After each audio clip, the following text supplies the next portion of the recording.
da ONG Toda a Vida. Hoje nós estamos fazendo o 10º seminário Toda a Vida. Esse ano, em função da pandemia, a gente está fazendo online. Nós temos 2 parcerias que são espetaculares, que é a Universidade Federal de Santa Maria, através do GEMOB, e a Faculdade Factum. Bom, esse é o 3º webinar. O primeiro webinar, nós falamos sobre as transformações que as cidades, as metamorfoses que as cidades estão sofrendo, principalmente em função da pandemia. O segundo, nós falamos as causas e consequências dessa crise climática. E hoje a gente vai falar com o engenheiro Sidney Schreiner sobre a mobilidade urbana de Tóquio. Hoje nós vamos falar sobre inovação, vamos aprender um monte de coisa. Bom, pessoal, boa palestra para vocês. Eu vou passar agora para o professor Jairo, da Faculdade Factum, que vai dar as boas-vindas para todo mundo, tá bem? Tchau, pessoal, eu volto mais tarde. Tchau. Jairo. Ok, bom dia a todos. Em nome da Faculdade Factum, eu quero agradecer o convite da ONG Toda a Vida, da Lígia Miranda, sua coordenadora, ao professor Dr. Carlos Félix, amigo de outras jornadas, o meu abraço, ao professor Dr. João Fortini Albano, minha saudação e um prazer em conhecê-lo, ao nosso palestrante Sidney Schreiner, o meu boa noite pelo fuso horário, né, que a tecnologia nos permite essa dissonância de horários e, ao mesmo tempo, esse evento unindo 2 extremos do planeta aí, né? Quero ressaltar que a nossa Faculdade Factum preza muito por estar sempre envolvida nos assuntos que dizem respeito às questões ambientais, questões de cunho social, e hoje, principalmente, com essa que se relaciona com o bem-estar da comunidade em geral, né? Principalmente da comunidade de Tóquio, que nós queremos aprender, e certamente no dia de hoje estaremos absorvendo conhecimentos significativos nesta área com as experiências de todos, né, e principalmente aí do Sidney nessa jornada dele. Em nome da Faculdade Factum, meu muito obrigado.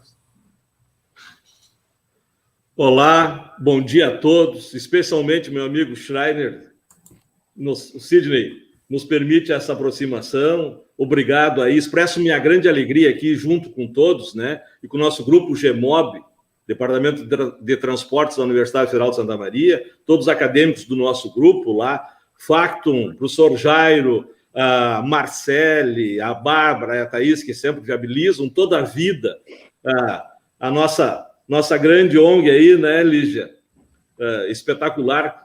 E a engenheira Lígia, e o meu querido amigo, professor João Fortini Albano, que vai ser nosso comentarista aí, com comentários e uma apreciação ao final dessa jornada de hoje. E também a todos que nos apoiaram, a NTP, o Observatório Nacional de Segurança Aviária, Instituto de Engenharia. Me coube essa honra e prazer de poder apresentar o tema e o nosso palestrante e falar mais uma vez, né, que nós vivemos alguns tempos difíceis nessa pandemia que está afetando a tudo e a todos indistintamente aí. O escritor israelense lá, o Yuval, fala no seu último livro, Homo Deus, que a humanidade estaria para transpor os seus principais problemas nesse milênio, os quais sejam fome, pestes e guerra. Mas pelo momento que nós estamos vivendo, a gente sabe que isso ainda não foi resolvido. E ainda nós temos associado ao nosso mundo moderno outros flagelos, né, Sidney? Talvez aí não tenha isso, mas falta de água, ausência de saneamento, habitação, atendimento à saúde, educação, problemas sociais como desemprego e outros. A pandemia, muitos dizem, escancarou, os problemas já existiam, e a pandemia chutou o balde aí, ressaltou esses problemas, né? Muito mais ainda onde as pessoas vivem, nas cidades, dito por alguns estudiosos como o maior invento da humanidade. E dentro da cidade, e nós vamos falar de Tóquio, há essa concentração, essa chamada explosão urbana no Brasil, foi um dos países que mais se urbanizou no mundo, e todas as complexidades decorrentes dessa urbanização. Embora a gente observe algumas tendências hoje, como associado a esse aumento da urbanização, uma sofisticação tecnológica que pode gerar as nossas smart cities. No Brasil, como em toda a América Latina, nós temos problemas sérios de mobilidade, de acessibilidade, da mobilidade que é essa superfunção urbana, né, que permite que todos realizem seus deslocamentos. Isso significa o quê? Nós termos, na realização das nossas atividades, alguns problemas e altos custos envolvidos, principalmente tempo de viagem e os congestionamentos. E aqui no Brasil, especialmente, há uma carência, o Sidney é brasileiro, vou falar ele depois, conhece uma carência de infraestrutura, dos transportes, especialmente os transportes coletivos que vivem um momento singular agora. E nós temos esse desafio para pensar como é que será o futuro. Porque até agora, até então, nós tínhamos esse uso excessivo dos transportes individuais motorizados, e vivemos o século do automóvel, associado com ausências do planejamento do uso do solo, a instabilidade social e econômica, que necessitam um monte de realizações, e para isso um monte de deslocamentos. Embora nós tenhamos tido historicamente algumas políticas aí, o Sidney já sabe disso, porque já participou de alguns planos, né? Estatuto da Cidade, Lei da Mobilidade, a exigência de planos diretores. Só que nós tivemos uma ruptura nessa história agora. Há um entendimento que nós estamos vivendo um período de transição que pode levar a muitas transformações, algumas das quais já existem. Como, por exemplo, o Cílio vai falar lá, home office no Japão parece meio tradicional, né? Há uma clara evidência também de que as formas de deslocamento na cidade precisam ser repensadas. Muitas das ações que hoje nós vimos pelas gestões aí, que retiraram o espaço viário urbano dos automóveis, do transporte motorizado, para enfatizar, para privilegiar a microacessibilidade, os transportes ativos, os pedestres, as bicicletas, né? Nós já sabemos que são soluções que podem ser mais ou menos permanentes. Tóquio vai nos inspirar muito nisso também. O futuro vai apresentar e apresenta outras soluções, e o Sidney também vai falar isso. Tem lá carro elétrico, híbrido, autônomo, compartilhado, aéreo até, né? Não sei se... Eu não ouvi tu falar disso, mas... Transporte como serviço sob demanda.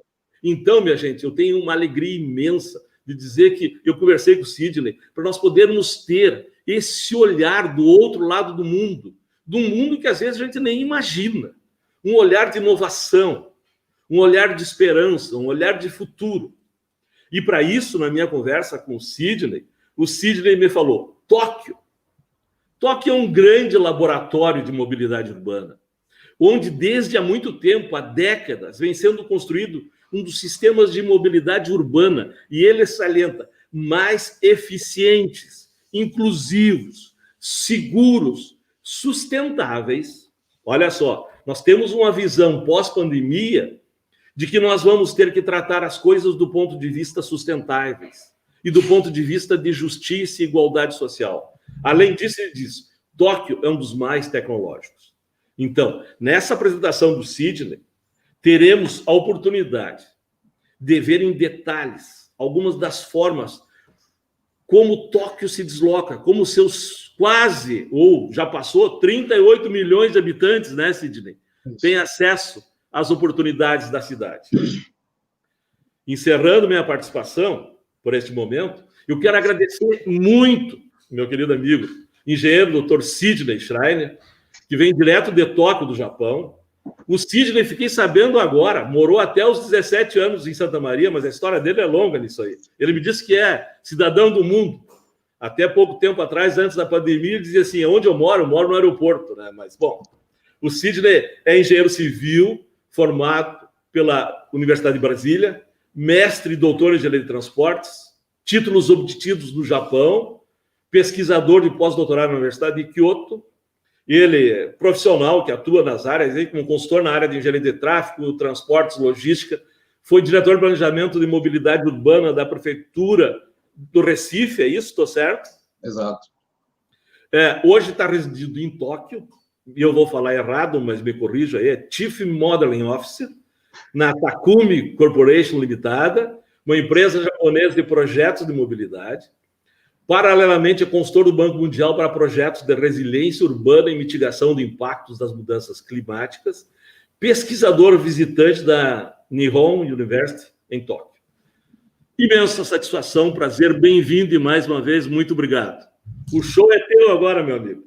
Obrigado, meu amigo. Queria inicialmente agradecer o convite para participar desse evento, dessa oportunidade de dividir um pouco dessa experiência, desse conhecimento que eu adquiri ao longo do tempo aqui no Japão. Parabenizar a Faculdade Facton ao longo de toda a vida, o GEMOB, por criarem ambientes onde a gente possa realizar essa discussão, trazer informações novas, né? Eu acho que quando a gente está ainda na universidade, não existe informação demais, né? A gente precisa absorver tudo, e da mesma forma como a gente tem que ir lá nos livros antigos da biblioteca, né? Cavar pelo conhecimento tradicional, a gente precisa ir atrás do que está acontecendo de mais inovador, né? No mundo, entender as experiências, tanto as positivas quanto as negativas, de preferência para não repetir as negativas, né? E isso é a base para a formação de um bom profissional.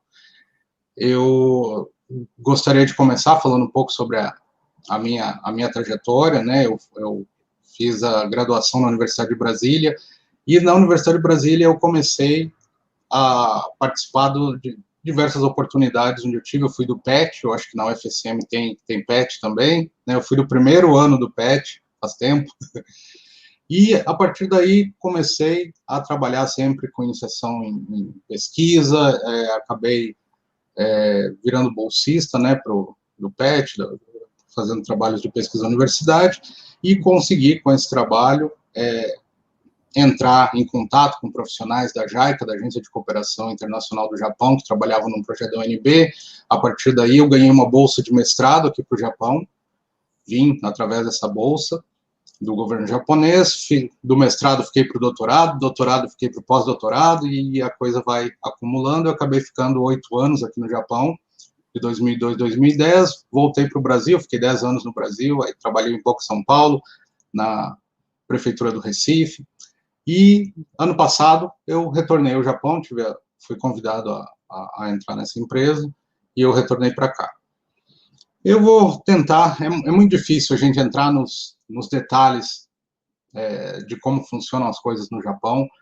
É um sistema extremamente complexo, e o meu objetivo hoje vai ser tentar passar para vocês uma visão geral de como funciona esse sistema, que é incrível, né? Você conseguir transportar 38 milhões de pessoas todos os dias é um feito bastante difícil de ser copiado por aí. Bom, então, puder agora compartilhar minha tela.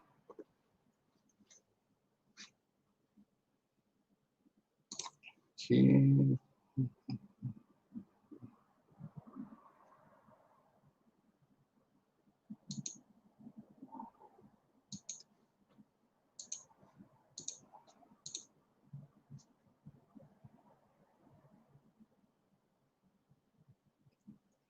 Pronto, espero que vocês estejam conseguindo ver. Então, eu vou tentar falar um pouco agora sobre a mobilidade urbana em Tóquio, as questões de inovação, acessibilidade e tecnologia.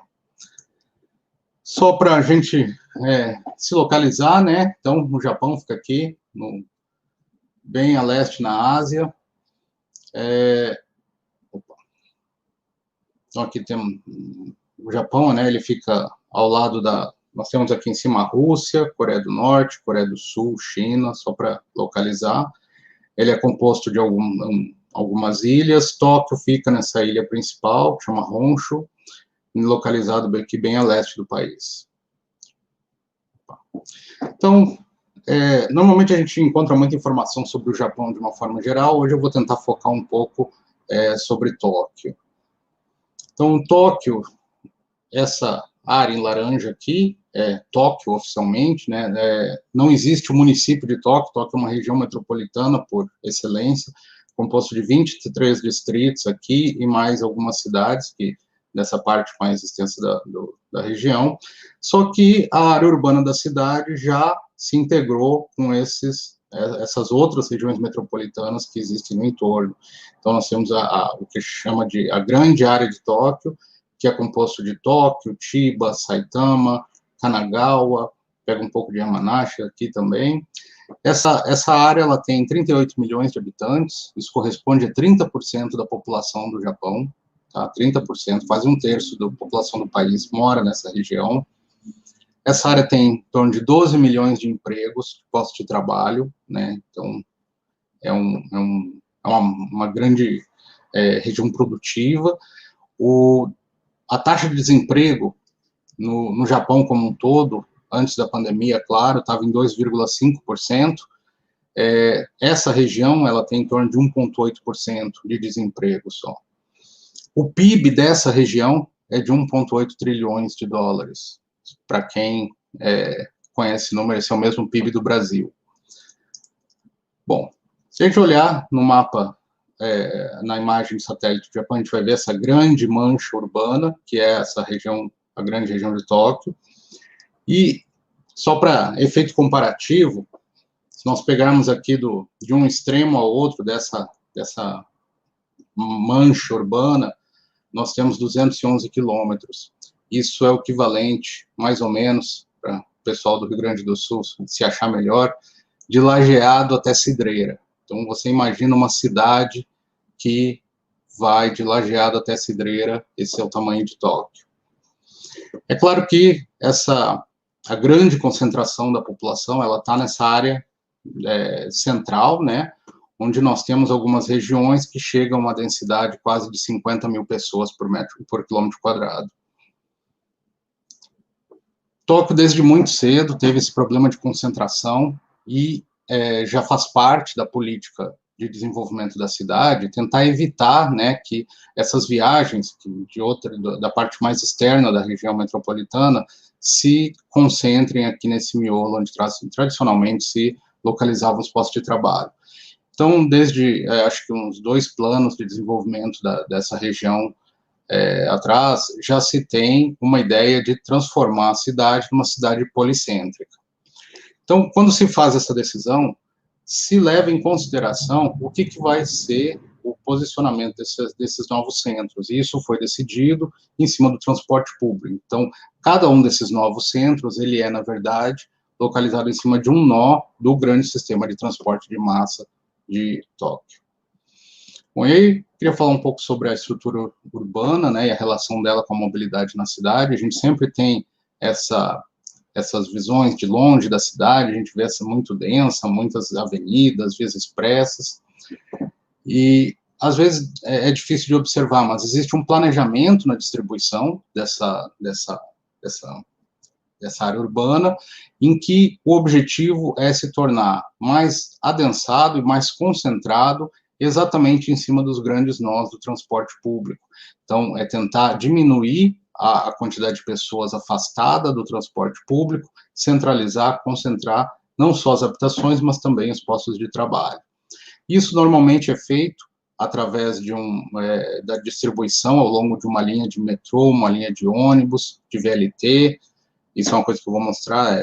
Praticamente todos os modos de transporte fazem parte aqui do sistema de Tóquio. Então, você tem nós principais, estações principais, no entorno das quais você prioriza a implantação de áreas comerciais, né, enfim, áreas não residenciais, e em outras regiões você mantém as áreas residenciais, de forma que tanto o acesso à residência, quanto o acesso ao trabalho, as compras, as oportunidades em geral da cidade, elas são feitas através do transporte público. Isso faz parte do planejamento da cidade, isso já vem sendo implantado há várias décadas na cidade, e hoje já se tem uma configuração, né, em termos de área construída na cidade, distribuída no entorno dessas grandes estações. Então, a gente tem, isso daqui é o Floor Area Ratio, onde você tem uma relação entre a área construída dividido pela área do terreno. Então, no entorno dessas estações de trem, você chega a ter, às vezes, relações maiores do que 1000 nessa área. Então, esse daqui é um exemplo, né, dessas áreas. Essa região aqui é a região de Shinjuku, esse número 4 aqui, e essa de baixo, da foto à noite, ela é aqui a região de Marunouchi, esse número 1. Inclusive, essa foto é tirada de cima da estação, né? A gente vê aqui embaixo as plataformas. Então, é uma área extremamente densificada. Mas isso não foi sempre assim, né? Isso aqui é um mapa mais antigo de Tóquio, e, inclusive, a gente vê aqui uma das questões fundamentais no planejamento da cidade, que é a diferença. Você vê essas áreas mais tradicionais, com um layout da malha urbana bastante no crescimento orgânico, e uma área onde você já tem um layout mais quadriculado, mais organizado. Isso, na verdade, decorre da reestruturação da cidade. Como Tóquio tem um problema, o Japão como um todo sofre com os terremotos, principalmente, no passado, né, quando a cidade ainda era predominantemente composta de prédios, casas de madeira, durante os terremotos, principalmente à noite no inverno, haviam grandes incêndios. Isso daqui foi, se eu não me engano, o grande terremoto de 1913, que destruiu quase metade da cidade em um incêndio, e a cidade, quando foi ser reconstruída, já foi reestruturada para ter melhores condições de circulação e também mais segurança contra desastres futuros. A gente vê aqui um mapa do risco, né, com relação aos terremotos, devido exatamente a essa falta de reestruturação da cidade, existência de muitos imóveis antigos de madeira ainda, e isso vai sendo aos poucos reorganizado. Então, isso daqui é espero que vocês consigam ver por aí, mas é o conceito, né? Então, você tem ruas estreitas, casas, áreas de baixa densidade em madeira, e isso vai ser, normalmente, reorganizado, você tem um redesenho das vias, um alargamento das vias, e a concentração do que eram edifícios de madeira, isso passa a ser prédios residenciais multiunitários. Bom, e aí isso vem acontecendo, principalmente aqui no centro da cidade, onde a gente vê essa quantidade muito grande de prédios, né, uma densidade extremamente alta, mas a gente consegue ver também, perdão, alguns núcleos de prédios mais altos, que ficam localizados exatamente nas estações. Espero que vocês consigam ver o meu mouse, eu estou apontando com o mouse aqui, não sei se vocês estão vendo, mas são onde tem esses núcleos de prédios maiores, são exatamente as estações de transporte público. Aqui a gente pode ver, né, essa linha de prédios, tem uma aglomeração maior aqui, né, continua. Isso daqui é exatamente o traçado de uma linha de metrô, então existe uma concentração aqui ao longo, isso lembra um pouco o que foi feito em Curitiba, com os BRTs. Né? Mas a cidade não é toda daquele jeito, extremamente adensada e cinza, né? Essa daqui é uma foto da rua próxima ao meu escritório. Então, a gente tem aqui umas regiões mais afastadas do centro, onde você tem densidades menores, você tem bastante tráfego, inclusive motorizado.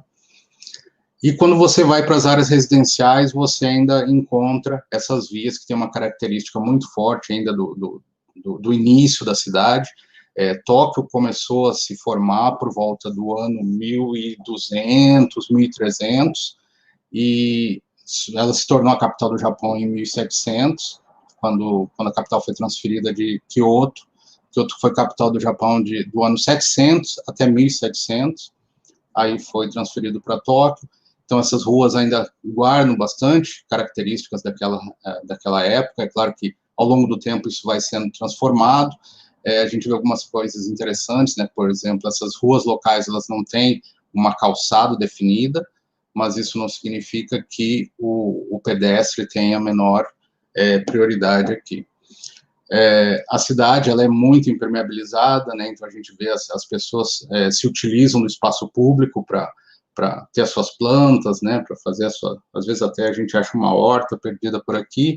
Da mesma forma, nas áreas comerciais, né, onde a gente tem ainda essa configuração urbana, os comércios utilizam esse espaço público de uma forma bastante orgânica.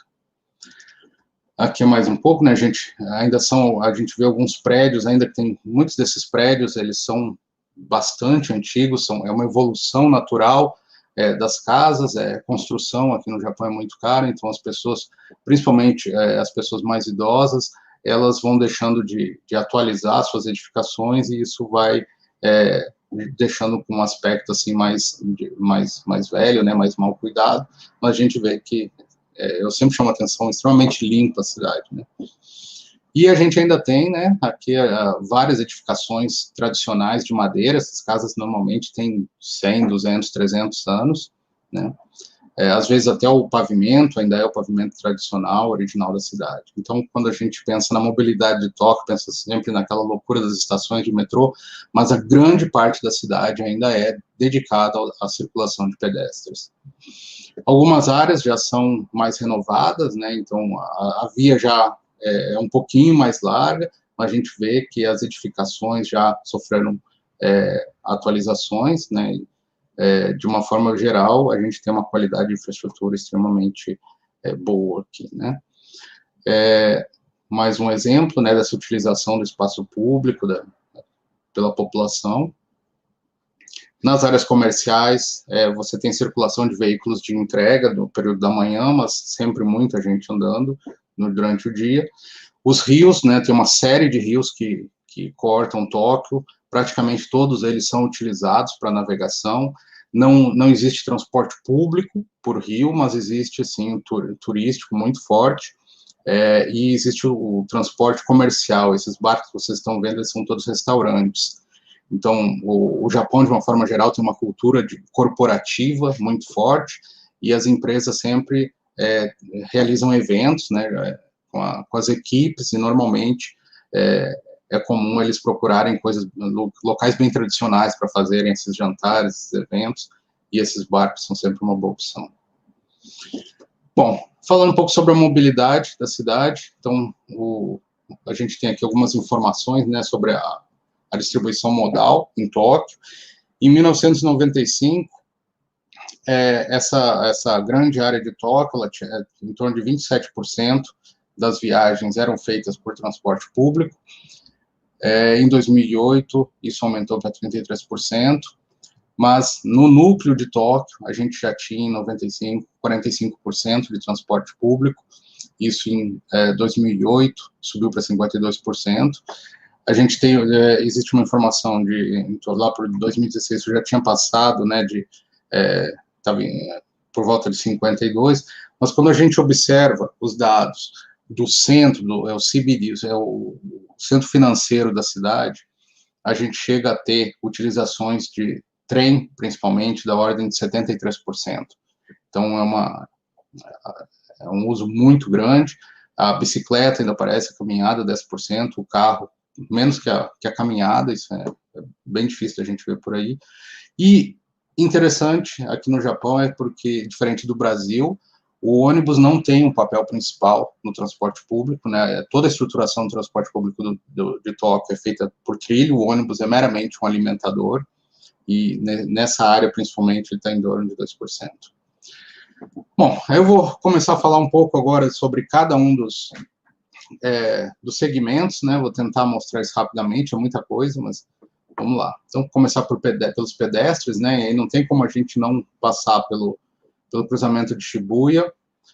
Esse cruzamento ele é extremamente famoso, ele é considerado um dos cruzamentos que tem maior tráfego de pedestres do mundo. São estimados que 2.500 pessoas atravessam a rua por tempo de verde do semáforo aqui no horário de pico, né? Esse cruzamento ele fica na frente da estação de Shibuya, que é uma das principais estações. Essa aqui é a estação, esse prédio aqui. Tá? Na frente do prédio tem essa grande praça, onde aqui fica, para quem já viu aquela história do cachorrinho que ficou aqui esperando o dono, a estátua dele está aqui, foi aqui que ele ficou. E esse aqui é o cruzamento, né, onde a gente tem essa quantidade. Isso aqui não é horário de pico, no horário de pico a gente não vê o chão nesse cruzamento.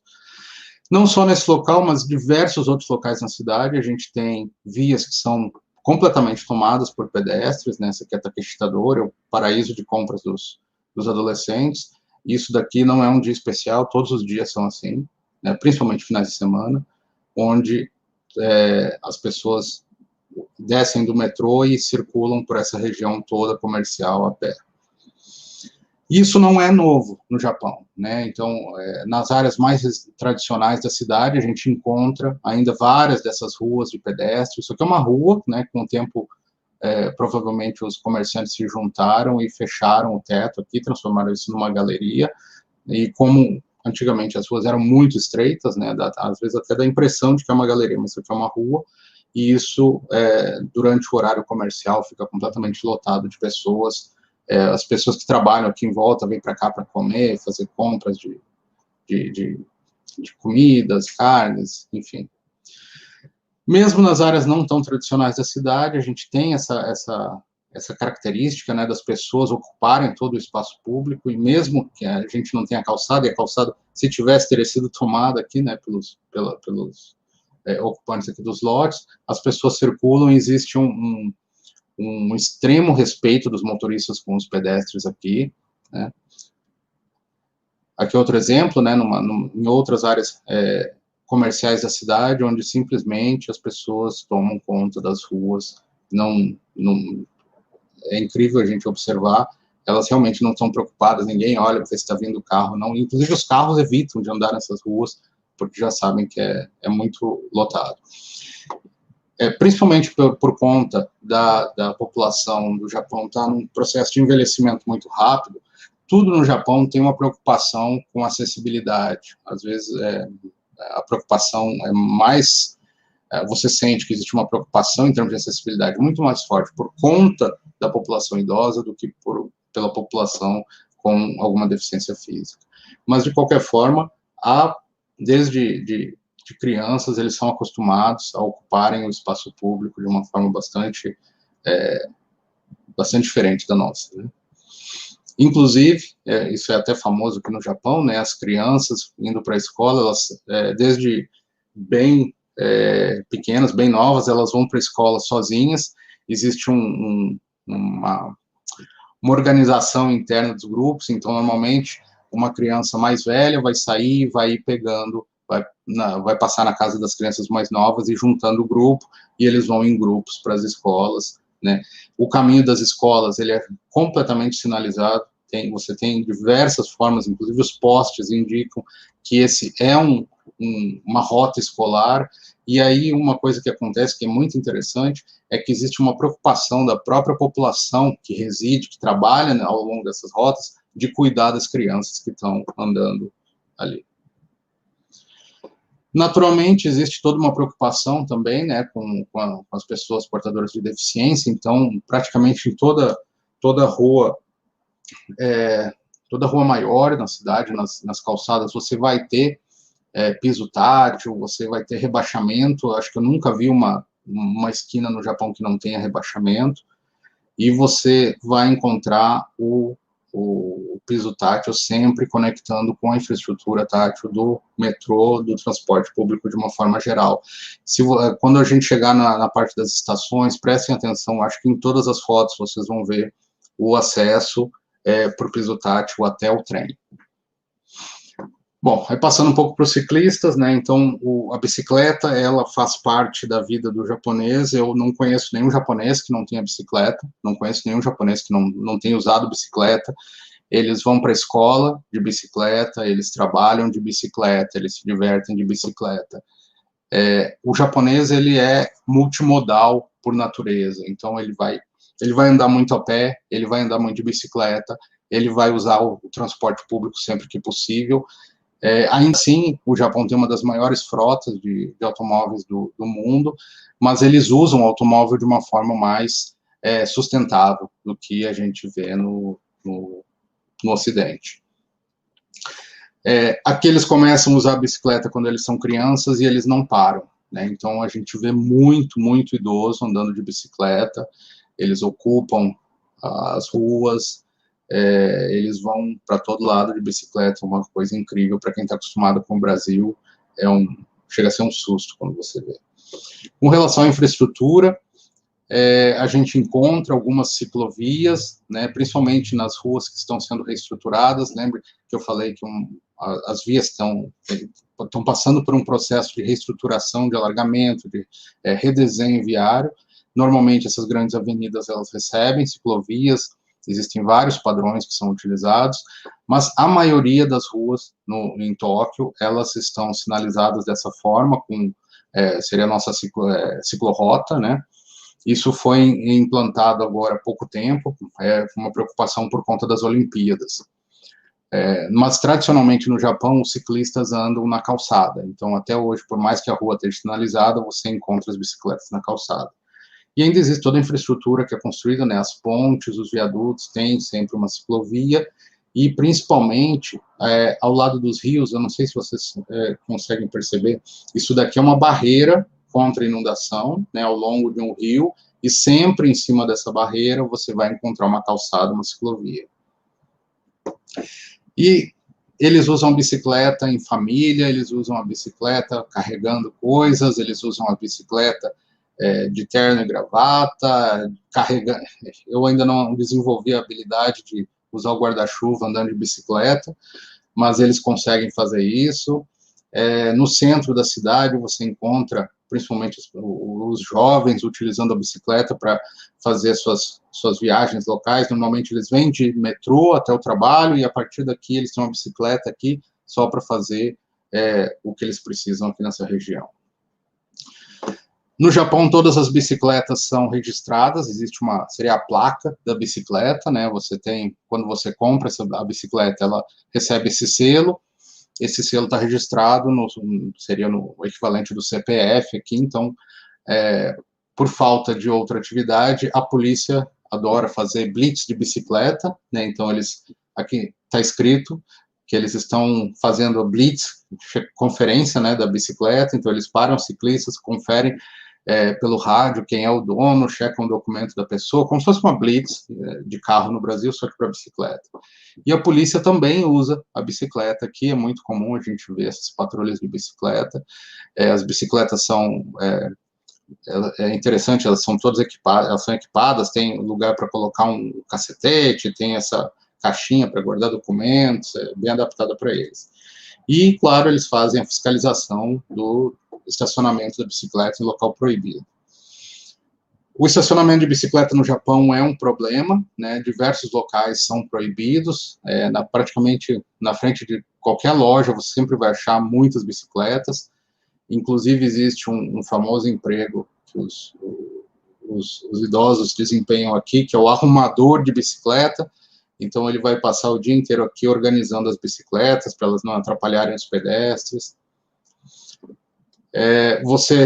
Da mesma forma que no Brasil, você encontra estacionamento de carro na frente de todas as lojas de conveniência, restaurantes, aqui você vai encontrar bicicletas. E não sei se vocês percebem, mas a gente praticamente não vê carro parado em lugar nenhum. A maioria dos locais nas avenidas são proibidos estacionamento, né, mas sempre tem alguém que faz questão de estacionar embaixo da placa de proibido estacionar. Normalmente, os estacionamentos de bicicleta, eles ficam localizados no entorno das estações, né? Então, aqui é uma estação de trem, e próximo da entrada você tem um local designado para estacionamento de bicicletas. Esse daqui é um local aqui perto de casa. Você tem uma capacidade muito grande de estacionamento de bicicletas, e praticamente todos eles, né, esse daqui ele é grátis, mas a maioria deles são pagos. Você tem sempre uma cabinezinha aqui, onde você vai pagar o preço do estacionamento. Que, por exemplo, esse estacionamento aqui do lado da estação, ele funciona 24 horas, só que o pessoal da recepção só fica das 10 às 9. Por mês, você paga aqui 1.500, se você morar aqui 1.500 ienes, isso dá $15, se você morar aqui na região, $10 se você for estudante, e $20 se você não morar aqui na região. Se fizer o pagamento para 3 meses, aí tem desconto, né? Se for deixar a bicicleta apenas 2 horas, até 2 horas é de graça, acima de 2 até 8 é $1. Bom, e aí nas áreas residenciais, né, as casas japonesas são tem uma área bastante reduzida, normalmente você não tem garagem, e as bicicletas são sempre guardadas na frente da casa, né, a gente pode ver, para todo lugar que a gente vai tem essas bicicletas. É muito comum a gente ver essas bicicletas que estão sendo incorporadas pela natureza de volta. Normalmente isso são bicicletas de pessoas mais velhas que deixaram de andar, de bicicleta e ela vai ficar aí até a casa tomar um rumo depois. Normalmente as estações de metrô, estações de trem, elas têm estacionamentos de bicicleta subterrâneos, né? Então sempre tem a escada com a faixa para carregar a bicicleta aqui. Normalmente você tem esse estilo de estacionamento, onde você tem 2 andares ou mais, às vezes, e sempre 500, 1.000 bicicletas em cada estacionamento desses.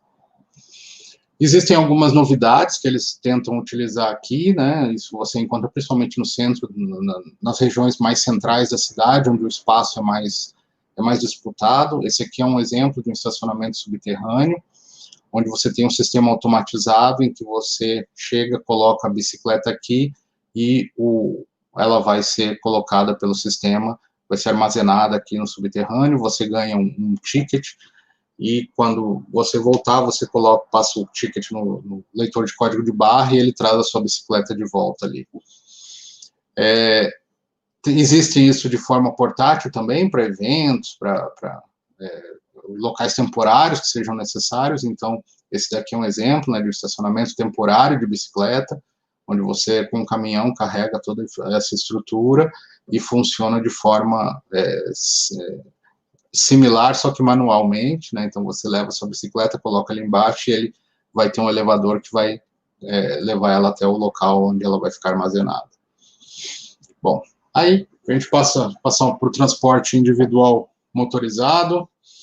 É claro que Tóquio também tem grandes avenidas, né, onde você tem um fluxo constante de carros, motos, ônibus, táxis durante o dia.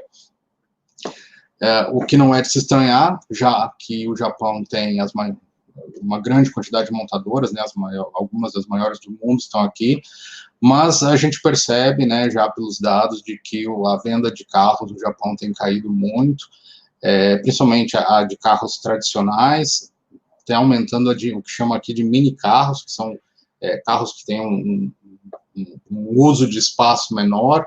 Eles estão liderando aqui a venda dos carros nos últimos anos. Aqui em 2019, os 4 mais vendidos eram mini carros. Outra coisa que está crescendo muito aqui no Japão são os carros elétricos, né? Então, em 2017 já era 1% da frota do Japão, os carros elétricos. Você tem um crescimento muito grande dos pontos de carga, então os estacionamentos estão sendo transformados para receberem carros elétricos. Então, pela cidade você encontra vários desses são pequenos estacionamentos, né, onde você tem a oportunidade de carregar. Inclusive, em 2016 aconteceu uma coisa muito interessante, que é o número de pontos de carga de veículos elétricos ultrapassou a quantidade de postos de combustível. Então, hoje no Japão tem mais ponto de carregamento de carro elétrico do que posto de gasolina. De uma forma geral, na cidade inteira você vai encontrar esses pequenos estacionamentos, né? Você vê, esse daqui ele tem 4 vagas, esse do lado é outro, ele tem 8 vagas, esse daqui, mas esse daqui tem 4. E aí sempre tem a cabinezinha aqui, é tudo automático, onde você vai lá e você estaciona o carro, tem uma trava de segurança aqui embaixo. Na hora que você coloca o carro, você vai ali, aciona uma espécie de parquímetro, e essa trava vai levantar e só vai baixar depois que você fizer o pagamento quando você retornar. Bom, mas, como vocês viram, a cidade tem uma área muito reduzida e, para que haja uma melhor circulação, já há muitas décadas, Tóquio construiu uma rede de vias expressas urbanas. Existe uma rede de vias expressas intermunicipais no Japão, mas Tóquio tem uma rede própria, uma rede de vias expressas próprias. Parte delas é subterrâneo, né, como você pode ver nessa imagem aqui, e parte dela, uma grande parte dela, é elevada. Toda essa parte elevada e a subterrânea, elas se integram à rede urbana da cidade de uma forma bastante fluida. Essa rede via expressa, ela é pedagiada, né, são $7 para veículos de passeio e $15 para veículos de carga. Isso aqui é uma imagem, né, de um trecho elevado dela. Isso aqui se estende pela cidade toda. Em alguns locais você tem diversos níveis, né, não sei se vocês conseguem ver, mas aqui a gente tem 2 níveis de vias, aqui também 2 níveis. de forma que você consegue fazer passar de um sentido para o outro da forma mais rápida possível. Existem várias experiências de se incorporar essa estrutura que é criada para a rede de vias expressas, se incorporar isso à utilização do espaço, né, transformando em shoppings, transformando em áreas com outro uso que não simplesmente de área vazia por conta do cruzamento, dessa interseção, né. Esse daqui, inclusive, ele entra dentro do prédio, o prédio está em volta dessa interseção. É claro que isso tem algumas desvantagens, né, do ponto de vista arquitetônico.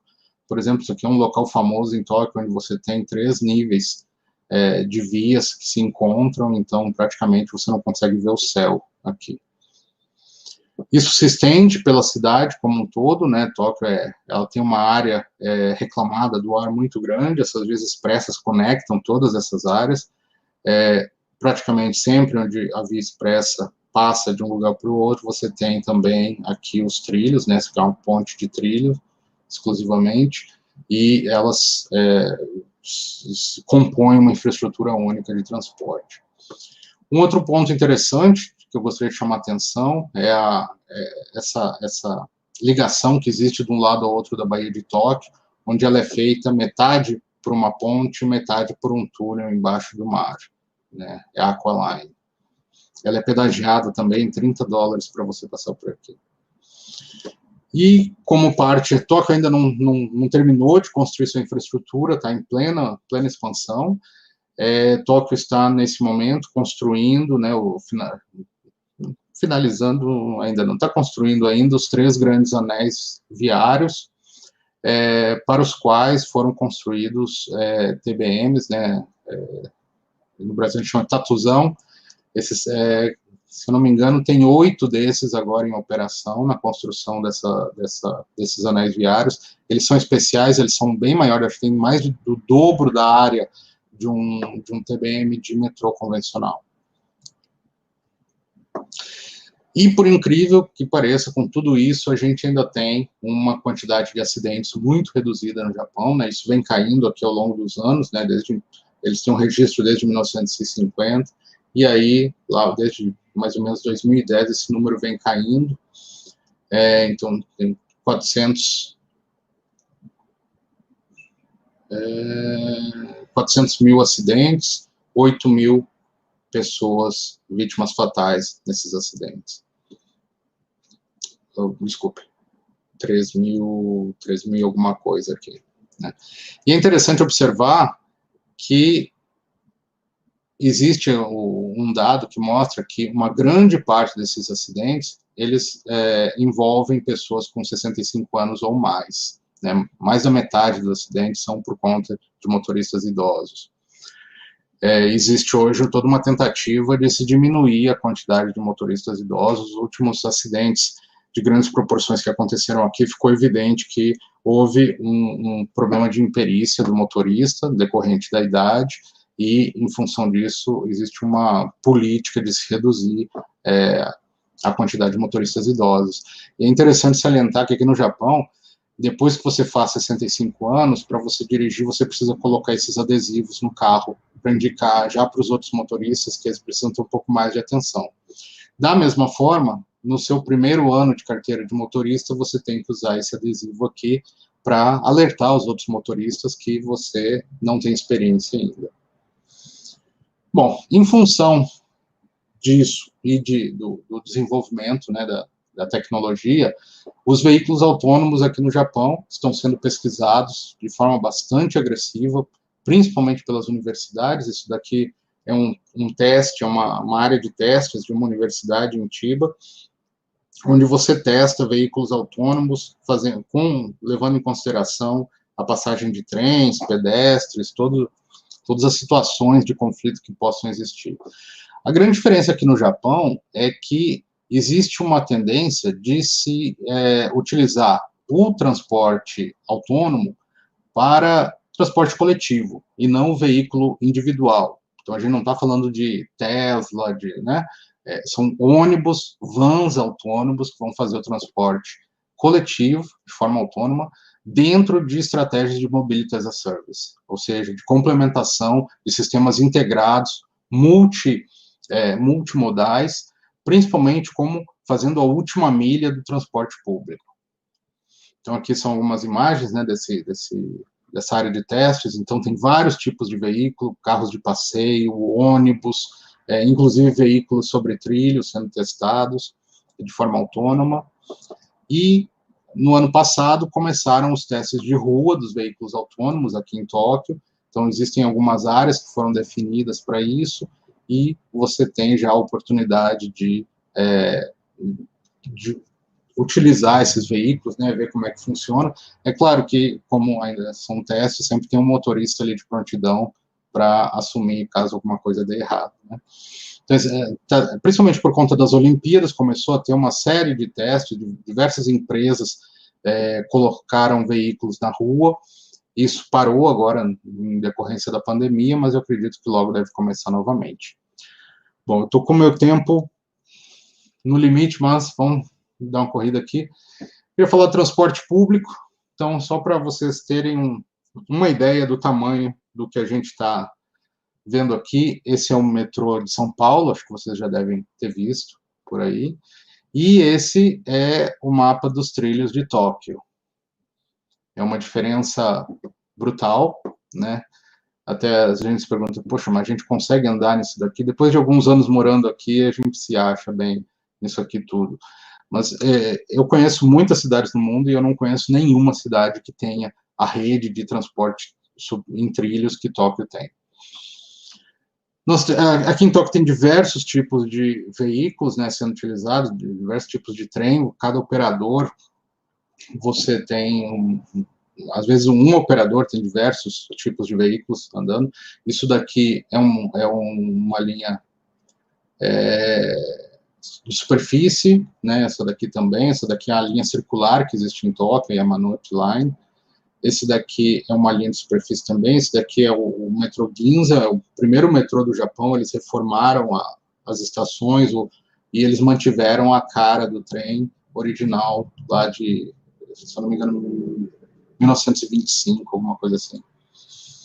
Existem grande variedade de outros tipos, né? Você tem, por exemplo, esse daqui é o trem que vai para o aeroporto, todo modificado para que você possa andar com malas, tem uma qualidade diferenciada de transporte público. Você tem o monotrilho, que interliga com outro aeroporto. Você tem o Yuri Kamome, que esse aqui é um sistema sobre pneus, que funciona aqui em Tóquio também. Nós temos a Setagaya Line, essa aqui é a linha que passa pelo local onde está o meu escritório, né, um VLT, já está há 50 anos operando aqui em Tóquio. E, claro, né, acho que todo mundo já viu as imagens, né, no horário de pico, precisa da ajuda dos funcionários para empurrar as pessoas, mas fora do horário de pico o nível de conforto é muito bom. Rapidamente sobre a questão um dos objetivos do planejamento do transporte público em Tóquio hoje, reduzir o nível de congestionamento, o nível de pessoas dentro dos trens, né, então é uma busca constante por redução. Isso você tem não só no sistema de transporte público, mas também no sistema de longa distância, né, esse daqui é o trem-bala, o Shinkansen, agora, mês passado, entrou em operação a nova série 700S aqui. Só para, rapidamente, vocês terem uma noção do que é a capacidade de transporte oferecida por esse sistema interregional. Hoje, a gente tem, no horário de pico, 15 trens por hora. Cada trem carrega 5.000 passageiros, são 83.000 passageiros por hora no horário de pico, entre Tóquio e Osaka, que é a segunda maior cidade do país. Aqui é só para vocês verem como é por dentro, né, do trem-bala. E, claro, o transporte público, a gente tem também o ônibus, né? Os ônibus aqui no Japão, eles têm uma característica diferente do Brasil, então eles não são os sistemas principais, são só alimentadores, e eles tendem a ser, eles chamam de, está aqui do lado, não dá para ler, o non-step bus, é o ônibus sem degrau, né? Então você tem ele sempre muito acessível, de novo, aquela aquela preocupação com a população mais idosa que utiliza o sistema. Eu não poderia deixar de falar das grandes estações de Tóquio, né? Esse dado é de 2015, mas o número não alterou muito, então nós temos das maiores estações do mundo em operação aqui. A primeira é Shinjuku, são 3,6 milhões de pessoas diariamente entrando e saindo da estação. Se a gente considerar também as pessoas que passam direto por lá, esse número vai para 4,5 milhões.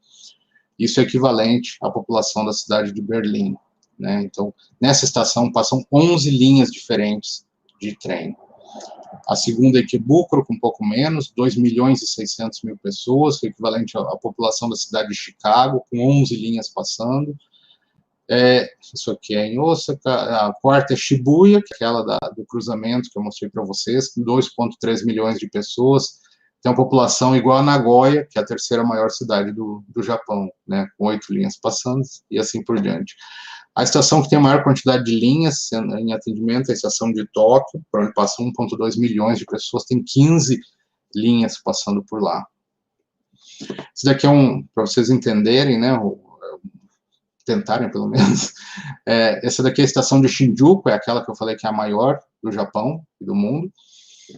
Tudo isso aqui é a estação, e ela é interconectada, né, com toda essa área comercial do entorno dela. Isso daqui é um trecho novo que foi construído agora, não sei se vocês conseguem perceber, aqui no terraço dela tem um terminal de ônibus, né, então você tem o trem lá embaixo, você tem áreas comerciais de circulação no meio, e tem o terminal de ônibus aqui em cima, tudo isso interligado com grandes áreas de pedestres, interligado com os prédios. Da estação você consegue pegar um elevador direto para os escritórios nesse prédio aqui, e isso faz com que exista essa utilização gigantesca. As estações de metrô e trem no Japão, elas têm áreas comerciais dentro delas, né? Então isso daqui, você não está num shopping, isso aqui é dentro da estação. Então, enquanto você troca de um trem para o outro, você pode almoçar, tomar um café. As catracas aqui são, em sua maioria, por cartão sem contato, né? Então, no Japão tem uma coisa interessante, que você toca o cartão aqui na entrada e toca na saída também. Então, não há necessidade de fazer pesquisa de origem e destino do transporte público, você tem o dado real, já sempre em tempo real. Que é um detalhe de dentro das estações, né? Isso aqui é uma estação de metrô, sempre muita informação disponível, a gente fica até perdido, tanta informação. Lembra que eu falei do sistema de piso tátil sempre vindo até o trem? A mesma forma nas estações aqui de superfície. Aqui é aquela estação que eu falei que renovaram, isso daqui foi a primeira estação de metrô de Tóquio, de 1925, foi renovada agora. Da mesma forma que a gente tem essas superestações, a gente tem pequenas estações, né, atendendo as áreas residenciais da cidade. Dentro das estações, toda a parte de acessibilidade é sempre muito bem trabalhada, né, inclusive nos corrimãos, você encontra sempre a indicação de onde a pessoa está e para onde ela vai em braille no corrimão, eu acho isso incrível. As escadas são sempre marcadas, né, com cores de alto contraste. Recentemente, as estações, por conta do problema do corona, as estações começaram a receber robôs para fazer a desinfecção das áreas comuns. Eu ainda não cruzei com eles, mas sei que eles já estão em operação. E a questão da tarifação, né, normalmente se utiliza cartões, né, cada empresa tem o seu cartão, mas eles são todos intercambiáveis, a gente usa para entrar e sair da estação aqui, usa no ônibus também, usa na máquina para comprar Coca-Cola, usa no táxi para pagar o táxi, usa na loja de conveniência, inclusive agora você pode utilizar diretamente no celular. Para entender um pouco da tarifação, né, por exemplo, aqui, se eu estiver na estação de Akihabara, os preços eles vão ir aumentando à medida que eu vou me afastando. Então, é um preço que ele aumenta com a distância, baseado em distância. Cada sistema tem um esquema tarifário diferente.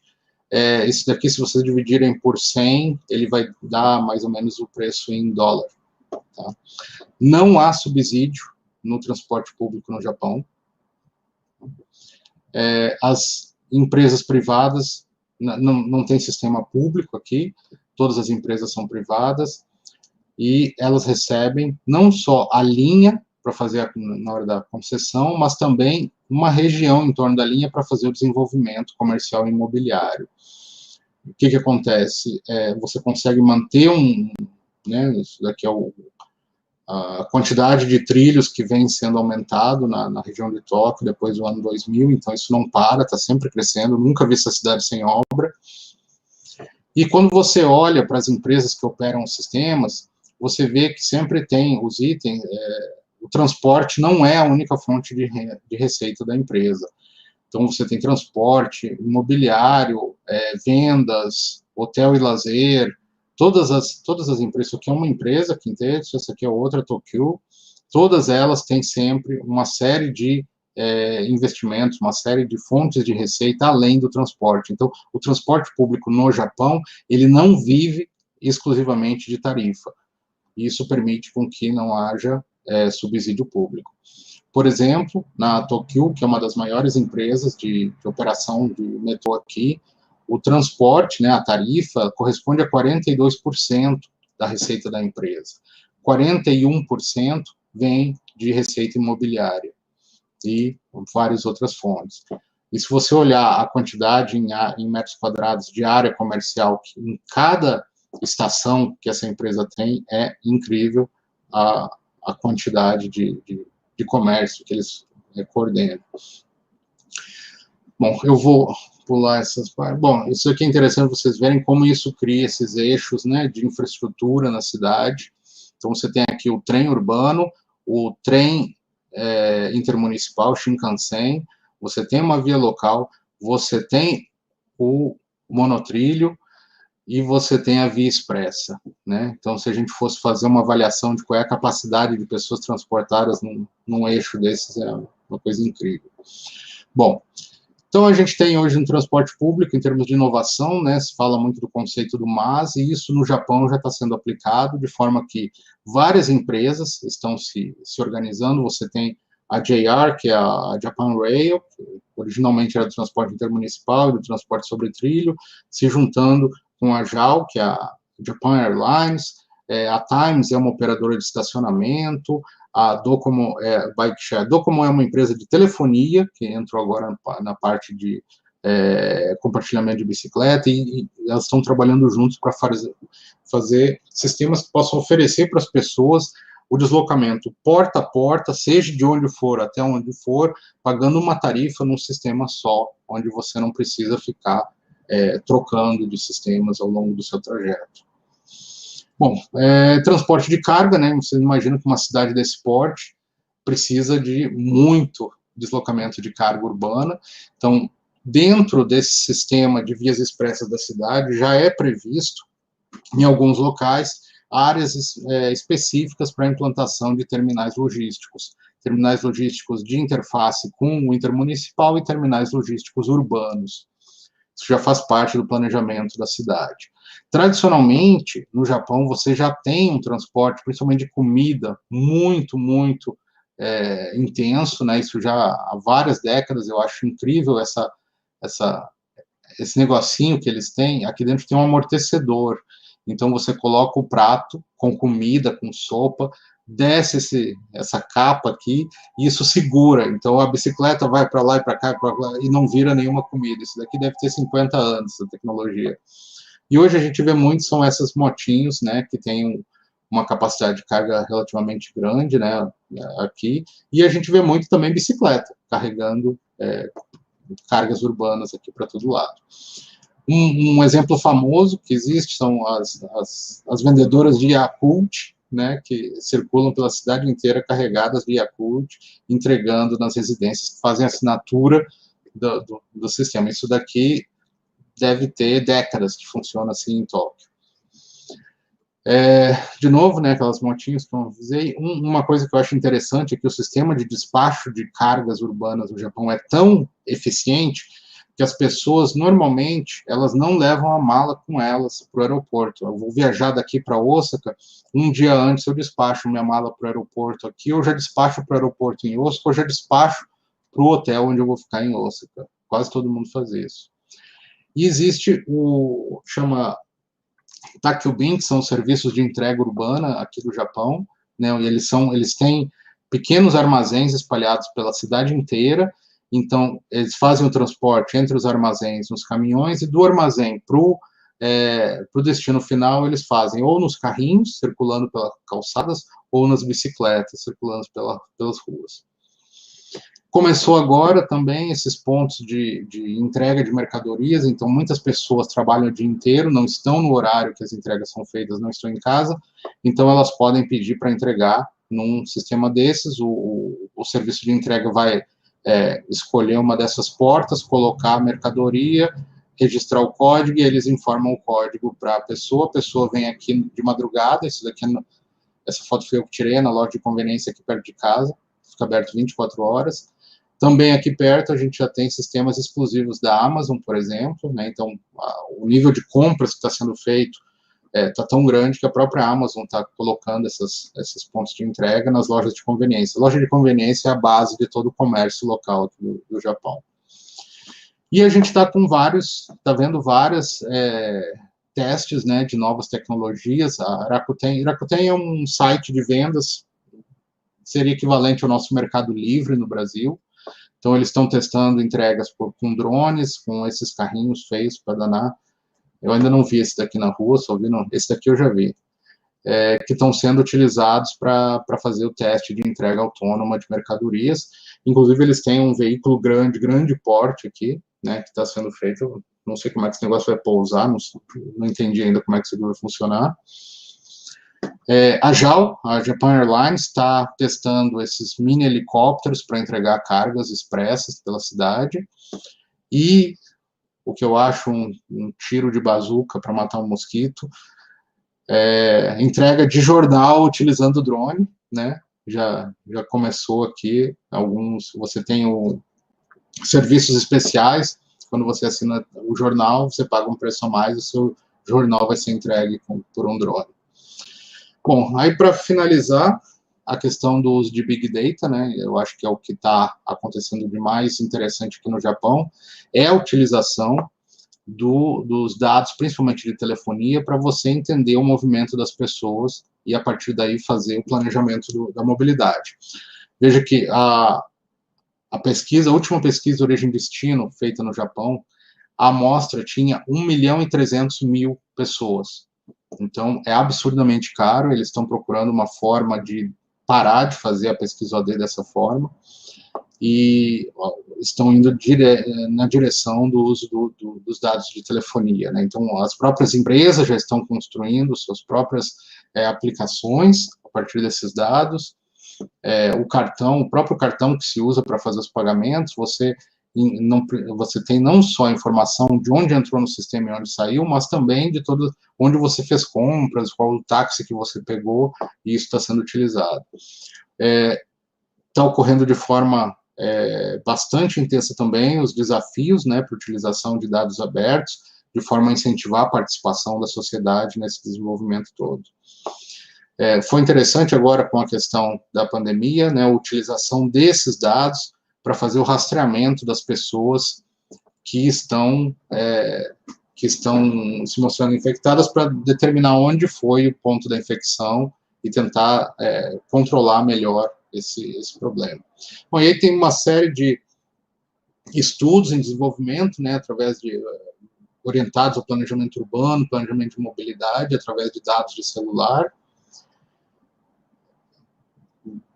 Esse daqui é um estudo interessante, né? Então, se observa onde dessas áreas comerciais estão atraindo mais pessoas e de onde essas pessoas estão vindo, quase como uma pesquisa OD, isso baseado ainda também na distribuição temporal dessas pessoas. Isso já foi utilizado na pandemia para monitorar o nível de redução, o nível de eficiência do pedido do governo para que as pessoas se mantessem em isolamento voluntário, né?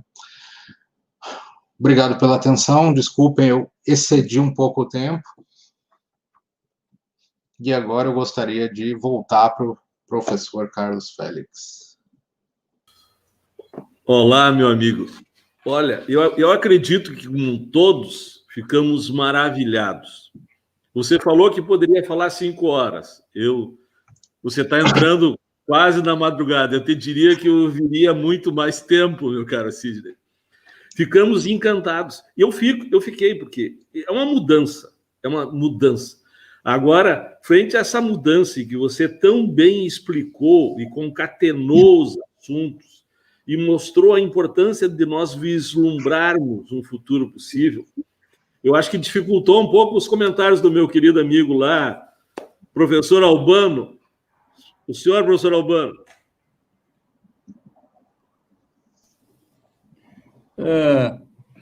Bom, meus cumprimentos a todos aí, e particularmente ao Sidney Schreiner. Sidney Schreiner eu não conhecia, mas, a partir de hoje, né, eu coloco na minha relação de pessoas altamente qualificadas no trato da mobilidade urbana e do transporte. Eu imagino que, após a sua estada no Japão, ele possa voltar para o Brasil e trazer toda essa bagagem de conhecimento para ser aplicada aqui no nosso país, porque, de fato, nós estamos precisando, e o exemplo é um ótimo, e o Japão é um ótimo exemplo. Bom, comentários realmente, como disse o Félix, são difíceis porque o Sidney foi muito claro, muito didático, muito abrangente, né? Eu me senti assim assistindo, eu me reportei à minha época de aluno, prezados colegas que estão assistindo aqui. Eu fiquei assim anotando avidamente alguns dados, algumas coisas para ficar aqui com um certo acervo de conhecimento dessas informações tão ricas aí que estão vindo para nós lá do outro lado do mundo. Mas, assim, já que eu assumi o compromisso de apresentar alguns comentários, aqui vai, né? A relação da mobilidade urbana com o urbanismo, isso aqui no Brasil é muito rejeitado ainda. Parece mentira, né? E uma das primeiras coisas que ele falou, né, é impossível desassociar os deslocamentos com o planejamento urbano. Então, digamos assim, eu acho que está muito bem abordado isso aí. Uma outra questão que me chamou a atenção, né, foi aquilo que aqui nós discutimos ainda com uma coisa misteriosa, que é o TOD, né, é o desenvolvimento voltado aos eixos de transporte. Então, assim, parece que lá já é uma coisa pacífica.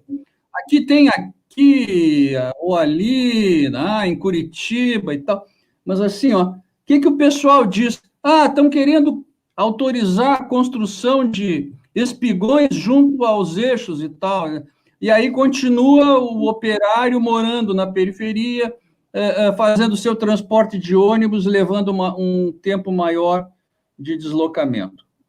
Bom, me chamou a atenção a matriz dos deslocamentos. Isso aqui, para mim, foi uma quase loucura, né?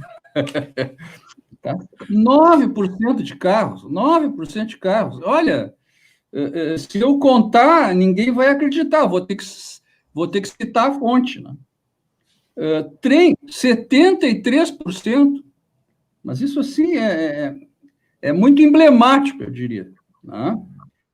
Bom, o Japão, não é? A gente se pergunta, assim, quando apareceram as primeiras fotos, né? É uma cidade moderna. Ela tem aí arranha-céus, largas avenidas, mas a gente fica se perguntando, uma cidade tão antiga, não é?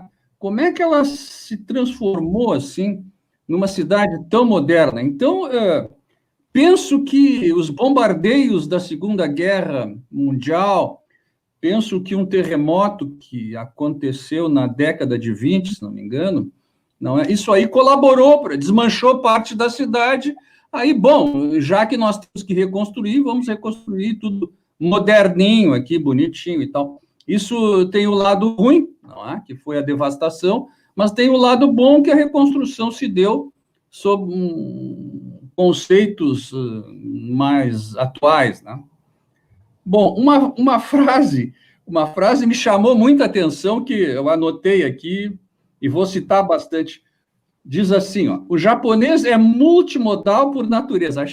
Achei o máximo aqui. Quer dizer, isso aí está integrado na cultura do japonês, né? Sair da bicicleta, deixar no estacionamento, pegar o metrô, etc, etc. Isso aqui, quando a gente fala nisso, eles dizem, mas tem que fazer baldeação, como uma colocação assim depreciativa. Bom, tudo que foi abordado também mostrou a tecnologia altamente de ponta, né? Tudo assim, com uso, todas as soluções de mobilidade estão sendo encaminhadas e foram encaminhadas com a utilização de tecnologia de ponta. Então, isso é bastante impressionante. Os minicarros foram os mais vendidos. Então, a gente sempre sabe, né, que no Japão o espaço é supervalorizado, enfim, mas os minicarros estão assumindo o seu verdadeiro papel dentro do contexto do tecido urbano, né? E o crescimento bastante acentuado dos carros elétricos também acho que é uma tendência mundial e já bastante acentuada, tá? As vias pedagiadas, as vias expressas pedagiadas, aqui existe uma questão assim bastante importante, né, contra o pedágio, né? Chama-se aqui também a indústria do faturamento urbano, enfim, a indústria da arrecadação. Então, me chamou a atenção que $30 para passar no túnel, eu achei até, sinceramente, bastante caro. Comento também, Félix e colegas aí, os adesivos para a terceira idade. Eu, no caso, teria que usar um adesivo, porque eu já passei, mas eu procuro ser bem cuidadoso. Mas uma questão da terceira idade aí é não admitir que está ficando com os reflexos atrasados. Isso aí é um problema que transfere para os outros usuários do sistema viário esse cuidado que muitas vezes o condutor não tem. Me chamou a atenção também que o Estado não opera nada, né? É tudo concedido, digamos assim, tudo concedido. Tá? Não há subsídio, né? E achei interessante, né? Aqui nós estamos fazendo, em Porto Alegre, nós estamos fazendo uma discussão para injetar recursos no transporte urbano por ônibus, dado que o número de passageiros, a demanda caiu muito, então nós estamos discutindo como é que nós vamos compensar essa situação aí, para não falir totalmente o sistema. E lá eu achei muito criativo, né? Quer dizer, a tarifa, ela participa só em 42% do faturamento das empresas, e elas trabalham aí com comércio, participação imobiliária. Então, isso aí, eu acho assim, que para nós, assim, é uma ideia muito boa. Nunca tinha ocorrido para mim isso aí, tá? E talvez aos nossos gestores aqui também não. Finalizando já, né, as entregas por drones, isso aí, o drone e a sua evolução ia acabar participando desse contexto urbano aí, não é?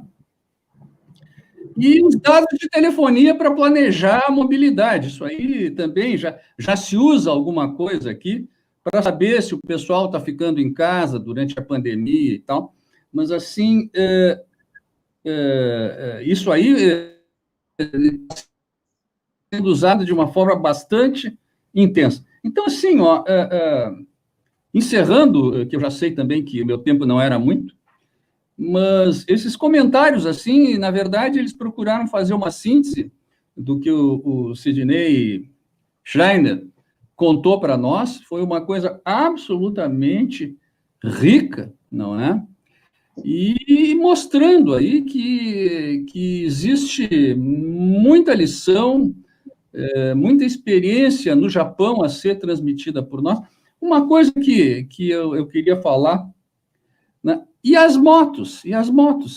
Não sei, não fez parte do teu comentário. Aqui as motos, assim, quando abre um verde numa sinaleira, parece que está acontecendo uma invasão de ETs, porque tem 20, 30 motos ali estocadas, esperando o sinal, muitas nem esperam o sinal. Então, nós estamos, assim, com uma mortandade aqui na nossa cidade de Porto Alegre, muito grande de motociclistas.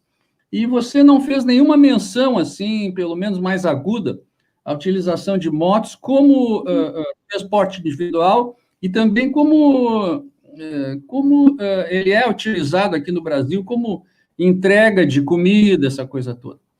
Então, assim, eu encerro cumprimentando ao Félix, à Lígia, a Factum e ao Sidney, os meus grandes cumprimentos. Está aqui anotado como um grande especialista da área, tá? Que eu vou fazer todas as recomendações.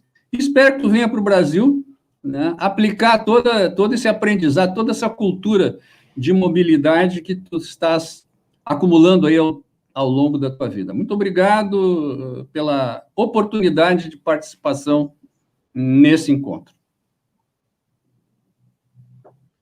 Meu prezado, querido amigo, nossa referência técnica aí, professor Albano, mais uma vez, obrigado.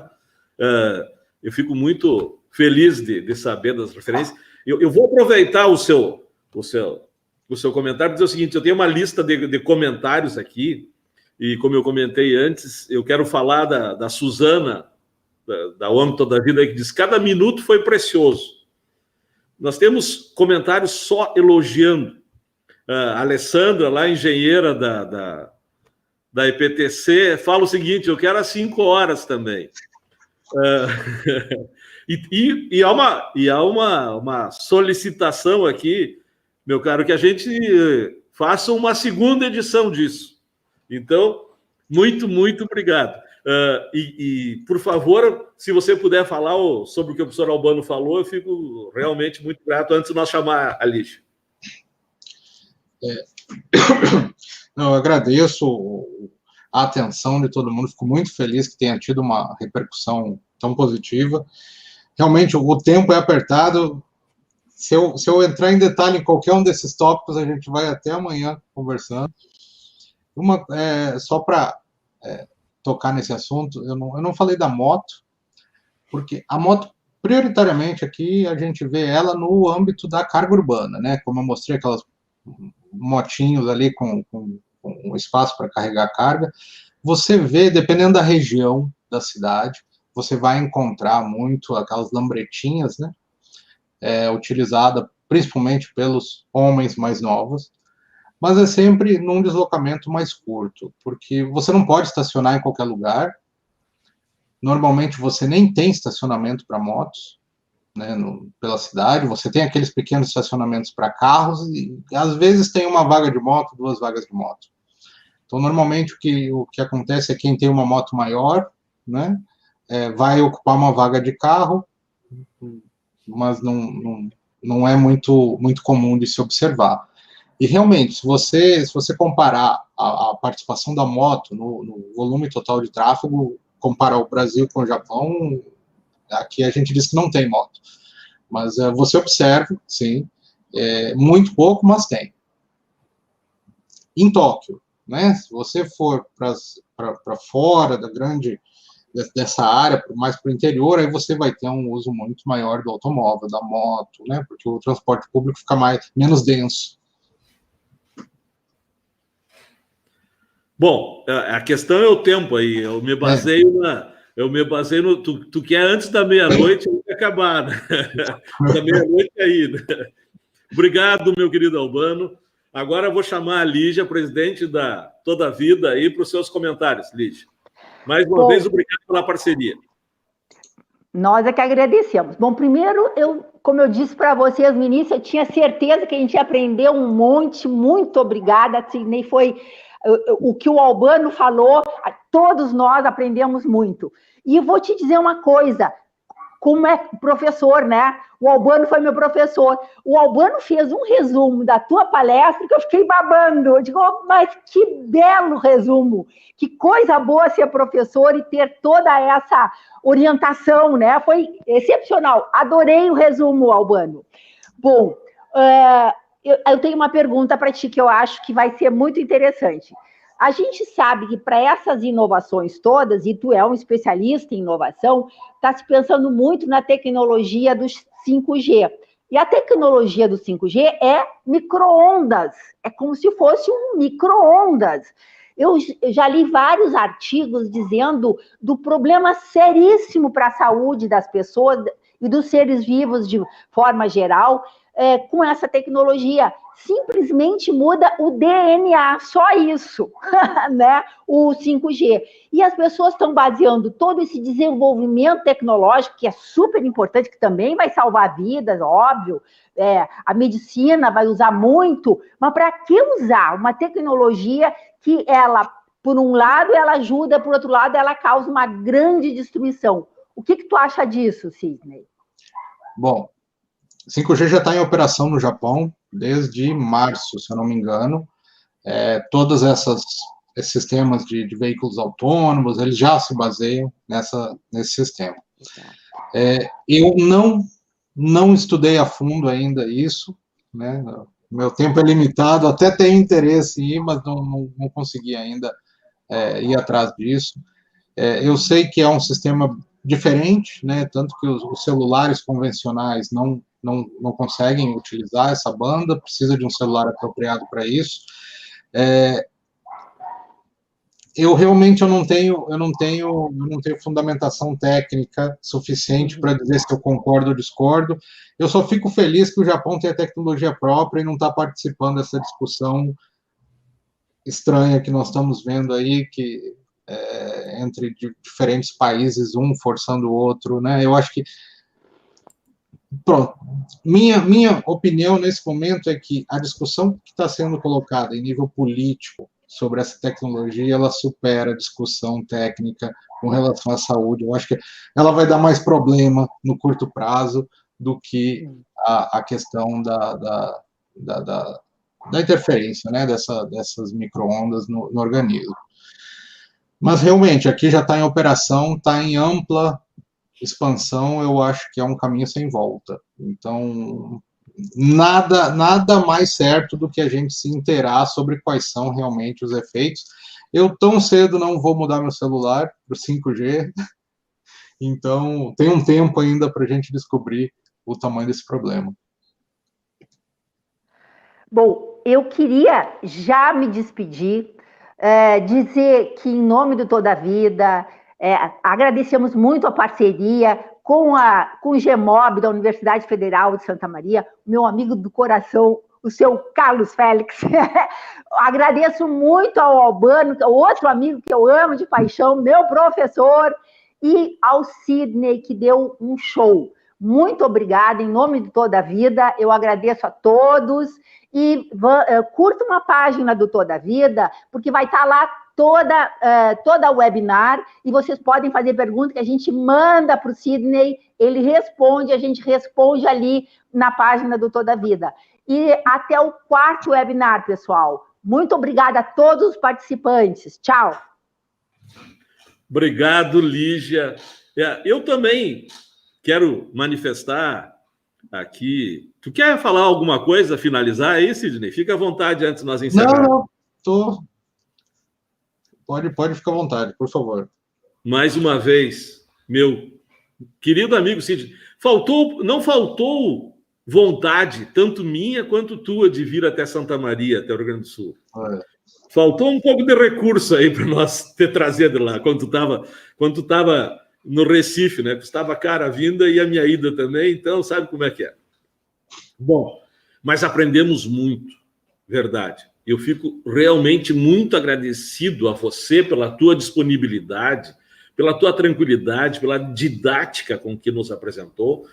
Eu não vou conseguir ler todos os comentários, mas resumindo os comentários, e foram muitos, não houve nenhuma interjeição assim de, olha, isso. Não, são todos maravilhados com o que você apresentou, com o futuro que podemos ter, agradecendo muito a oportunidade de conhecer esse outro lado e pedindo um próximo. Nós vamos combinar. Eu quero agradecer a parceria que temos aí contigo e com outros que nós vamos convidar. Eu quero agradecer a parceria que temos com a Factum, com a minha querida amiga do coração, a Lígia. Continuarmos, agradecer o apoio que nós temos tecnológico aí da Factum, Marcele e toda a equipe, né? E dizer que mesmo na pandemia estamos tendo essas oportunidades maravilhosas. E eu quero finalizar dizendo que nós precisamos continuar, com responsabilidade, com cuidado, com precaução, e com esse aprendizado também vermos que nós temos que ter um cuidado com a vida, com a saúde, a consciência de tudo que nos permeia. E esses tempos são tempos de difícil reflexão. Podem, e de alguma forma irão, resultar em profundas transformações. Mas precisamos continuar, precisamos olhar em frente. Com as bênçãos divinas, seguiremos. Muito, muito obrigado a todos que nos assistiram.